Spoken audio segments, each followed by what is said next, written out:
I still remember the way my sister's wine glass caught the sunlight. Rose, of course. Everything about her was performative.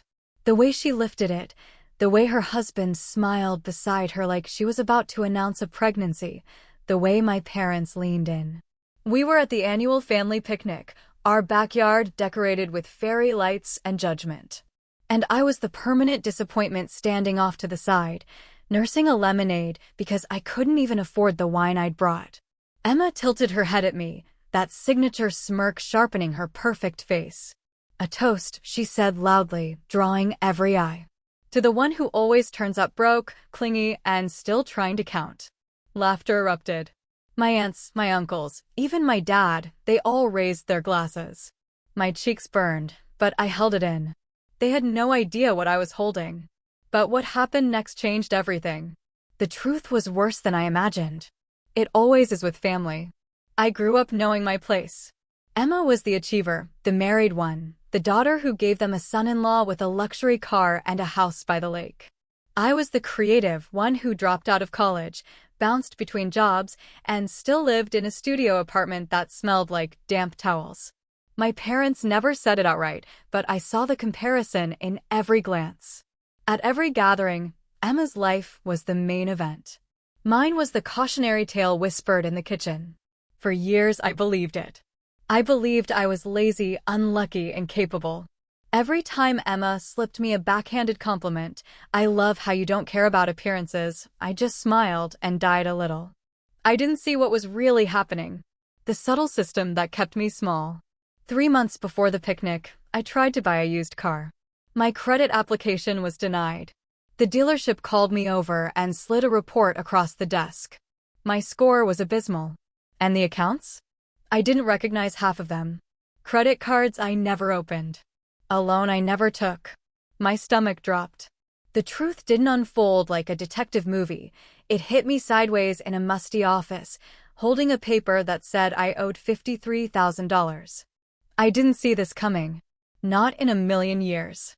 The investigation started slowly. I called my mom, frantic, thinking it was a system error. She sounded distant, almost irritated. "Maybe you forgot something you signed," she said. That was her default. Assume I was the problem. My dad didn't answer. Emma sent a voice note. "Oh honey, that's so stressful. But you really should track your finances better. I can recommend my advisor, but he's very expensive." I could hear the smile in her voice. Here's the thing about being the family scapegoat. No one believes you're a victim. They've already written your narrative. I almost gave up, almost accepted that I'd ruined my own life without knowing it. Then I remembered the day I'd left my laptop open at their house. The day Emma had been helping me with paperwork. The pieces clicked with a sound I felt in my teeth. I hired a forensic accountant I couldn't afford. The evidence was a slow, brutal reveal. Every fraudulent account traced back to the same IP address. Emma's home office. Her email was the recovery contact. The loan had been taken out 3 days after she'd posted on Instagram about her reset retreat in Sedona, using my social security number she'd stolen from our parents' files. I sat on my floor surrounded by printouts and cried until I couldn't breathe. Not just because of the money. Because my own sister had looked at my life and decided I wasn't even worth a real future. She'd made me collateral damage in her perfect existence. But the truth wasn't just financial. That I had to dig for. The real gut punch came a week before the picnic. I found out why. Emma's marriage was a facade. Her husband's business was drowning, the lake house was leveraged to the ceiling, and the luxury car was leased under her name with money she didn't have. She wasn't the savior of the family, she was a desperate woman pumping stolen cash into a sinking ship to keep up an image. I wasn't the broke one. I was the one she broke to save herself. I couldn't talk to anyone. Who would believe me? My mother still framed Emma's wedding as the happiest day of her life. My father called her his safe investment, while I was his risk. So I decided to wait. Wait until they were all in one room. Wait until she handed me the perfect moment on a silver platter. She did. That picnic was a production. White linen tablecloths, catered appetizers, a photographer wandering around like it was a brand event. I stood in my thrifted sundress, watching Emma flit from group to group like a queen. I felt invisible until she decided to make me visible in the worst way. Her toast caught me mid-sip of cheap lemonade. Every head turned. My father laughed the loudest. My mother touched her chest, amused. Emma held my gaze and raised her glass higher, waiting for me to crumble. I didn't crumble. I breathed. The papers were folded in my back pocket. The police report was already filed, waiting to be activated. I'd spent 3 months preparing a revenge that wasn't emotional, it was surgical. And it was about to begin. I set my glass down softly. The clink made them quiet for a split second. I smiled, not my broken smile, but something new. Something cold.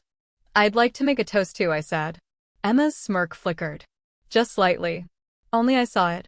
I raised my glass slowly, looking right at her. To the needy one, I began, and the family chuckled, still thinking I was playing along. The one who was so desperate to appear rich, so terrified of being exposed, that she stole her own sister's identity. To the one who racked up $53,000 in my name while posting about gratitude and abundance. Silence. Complete, suffocating silence. My mother's hand froze midair. My father's face went slack. Emma's husband turned to her, confusion morphing into horror. And Emma, perfect, polished Emma, just stared at me like she'd seen a ghost wearing my face. I stepped closer, still holding my glass high. You told everyone I was broke. But the only reason I couldn't buy a car or an apartment or a life is because you stole mine.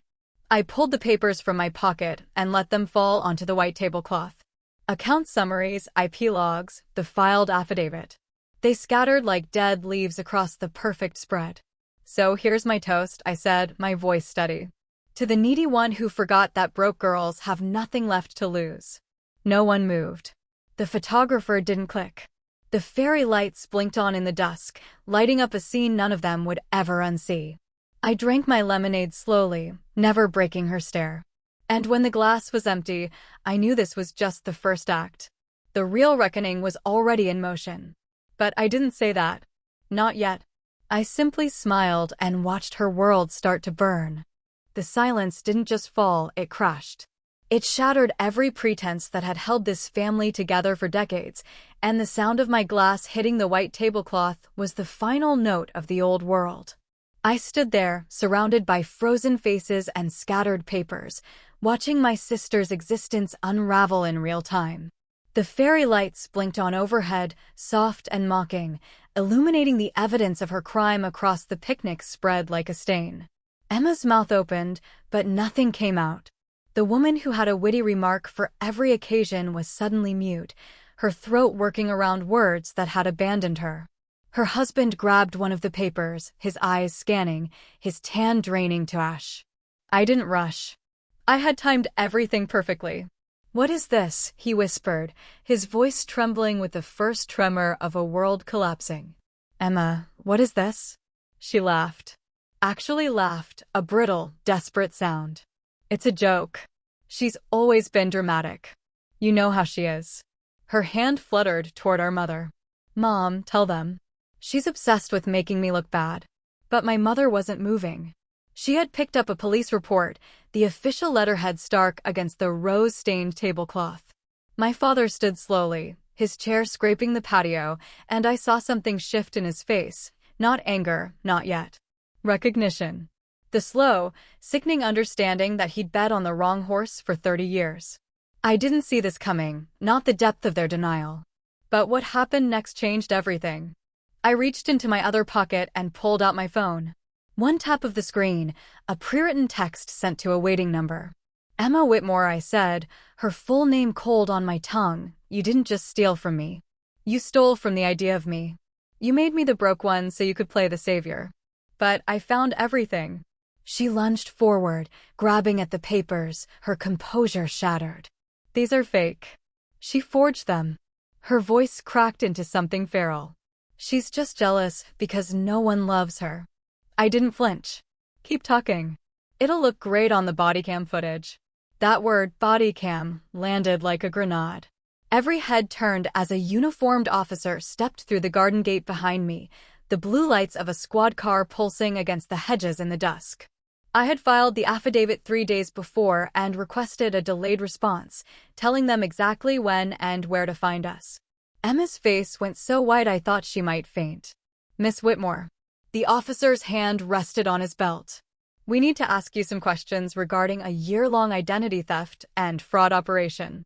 You have the right to remain silent. The screaming started then.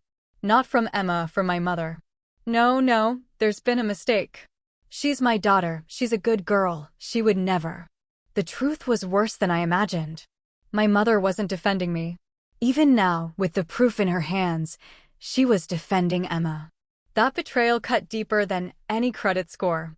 I turned to my father, searching for the man who should have protected me. He stared at the papers, then at Emma, then at me, and I saw exactly when his world collapsed. The safe investment had just defaulted. I want to see the accounts, he said, his voice hollow. All of them. I pulled out a second stack from my bag, the hidden accounts I'd discovered just a week before. The ones I hadn't mentioned in my toast. You should sit down, Dad. Emma made a sound I can only describe as a wounded animal trying to form a plea. Dad, don't. But it was too late. He was already reading. I watched his face crumble as he saw the retirement fund his and Mom's, the one they'd built for 40 years, drained into Emma's attempts to keep her husband's failing business alive and her lake house from foreclosure. She had taken over $180,000 from them, siphoned through the same fraudulent shell accounts she'd used to destroy my credit. The generous gifts she'd given them on birthdays, the surprise vacation last Christmas, all bought with their own stolen savings. My mother grabbed the papers from his hand, her denial finally running into a wall of hard numbers. The sound she made will stay with me forever.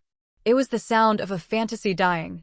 Emma crumpled to her knees on the manicured lawn, her perfect linen dress soaking up grass stains. I was going to pay it back, she sobbed. I just needed time. I just needed to fix things. The business was going to turn around. You destroyed her, my father said, and for the first time in my life, he was pointing a shaking finger at Emma, not at me. She couldn't get an apartment. She couldn't get a car.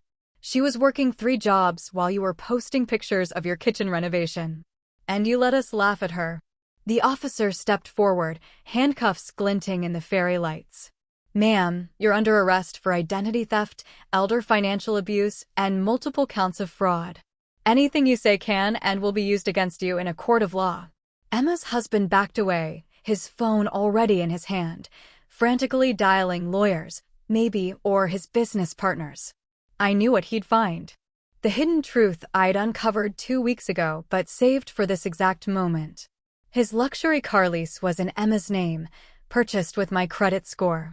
His lake house was collateral for a loan that didn't exist legally because it was taken out using a stolen identity.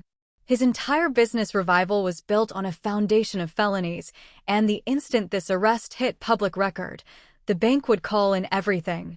I walked over to the picnic table and picked up a strawberry from the dessert tray. I bit into it slowly, the sweetness sharp against the chaos. You know, I said, loud enough for everyone to hear, all those times she called me broke and clingy. All those family jokes. And the whole time, she was clinging to a lie so desperate it destroyed 3 lives to stay alive. My aunt stood up, her face pale. Did you have to call the police here? At a family picnic?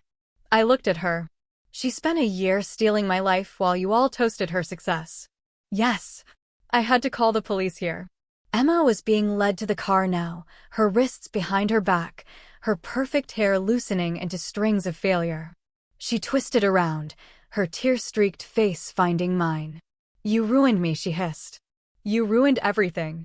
I smiled, and it was the first real smile I'd worn in years. No, Emma. You did that. I just stopped keeping your secret. The squad car door closed with a heavy thud that echoed across the lawn. My mother collapsed into a chair, still clutching the papers, still trying to make the numbers rearrange themselves into something that made sense. My father didn't move. He just stared at the gate where his favorite daughter had just been taken away, his entire worldview gutted in 10 minutes. I gathered my bag, my single glass of lemonade still sweating on the table. No one tried to stop me. No one offered a hug or an apology. and I realized I didn't need one anymore. Their validation had been currency in a market I no longer traded in. As I reached the garden gate, I turned back one last time. The fairy lights were still blinking, festive, and cruel. The photographer had vanished. The picnic was a crime scene now, divided between shocked relatives and the phantom of the woman who had orchestrated it all. I saw my future unspool ahead of me, a cleared credit report, a new apartment, a life without comparison. They had spent 30 years making me believe I was the failure. But I wasn't the one in handcuffs. She tried to erase me. So I erased her.